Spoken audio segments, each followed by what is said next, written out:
Hi everyone, Murdoch here, hope you're well. Now in this video I'm going to talk about the golf grip. Which grip is right for me? Now there's basically two classic forms of holding the club.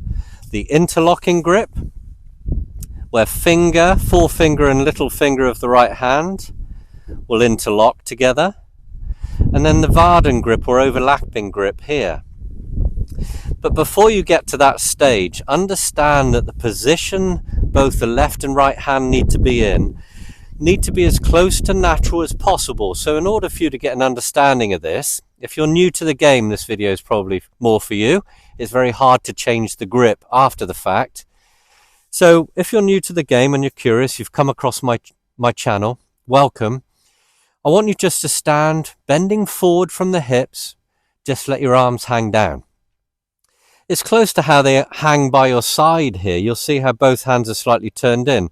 But if you assume the forward bend as if you're holding an invisible club, we want to move our arms together so you can notice how your left thumb will be slightly to the right.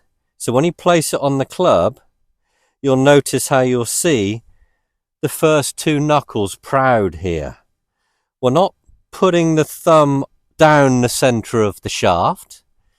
We're putting it on as close to we can have it naturally hanging when it's on its own here.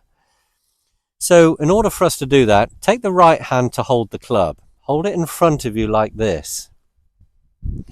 Then come up with your left arm as if you're shaking someone's hand and place it on so it visually looks the same as how you saw it when it hung by your side here. You can use a mirror where my camera is to help you. That's the left hand position. You'll notice the left thumb slightly right of center. The heel of the left hand, the pad, is below the grip cap. These lines here at the top of most grips will signify the grip cap. So give yourself about an inch here. And you'll feel now that you've got support with the pad here.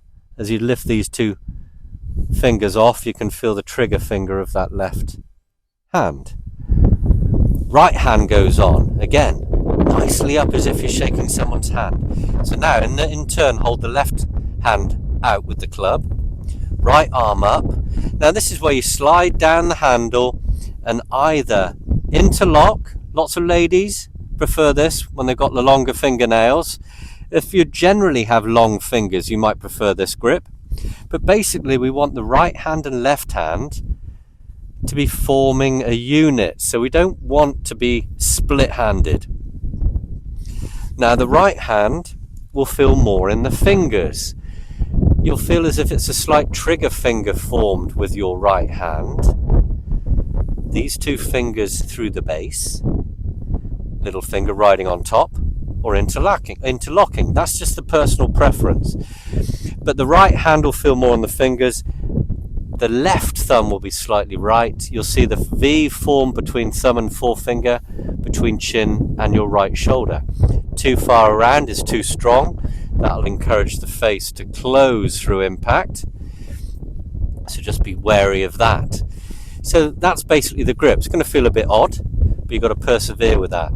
Like I said, when you make a grip change after the fact, after you've been playing a while, it becomes even harder to do. So be careful.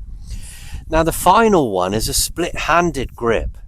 One of my subscribers wrote a good question on this, and apparently Padraig Harrington has recommended to some senior golfers to do a split hand in order to get some more speed. I'm not disagreeing with this. It can do, because you can feel the right hand suddenly becoming independent, maybe giving a bit of a snap. But what I don't like is what it happens, can you see, with me, it's just taking out the strength of the left side. You can encourage a little bit of a disconnect here with hand release and body turn. Although it's something that might work for some people, the baseball grip it's called, where it's split-handed here. We don't have a gap in our grip here. We just don't overlap or interlock. We move down so the fingers are touching. Although that might work for some, I don't think it's the best for around the green. When you're playing short shots, it's going to encourage a little bit of a right hand dominance, which I think is very sketchy. Very risky for consistent striking on the short shots around the green. So that's my concern. And I wouldn't want a golfer to have two different grips, one for around the green and one for the long game. So that's basically the grip. Once you've got the grip, that's the only part of you in contact with the club. That's why it's so precise and so important. Anyway, hope this video has helped a few beginners get into the game. Any questions, please feel free and leave a like if you enjoyed the video. We'll catch you in the next one. Take care.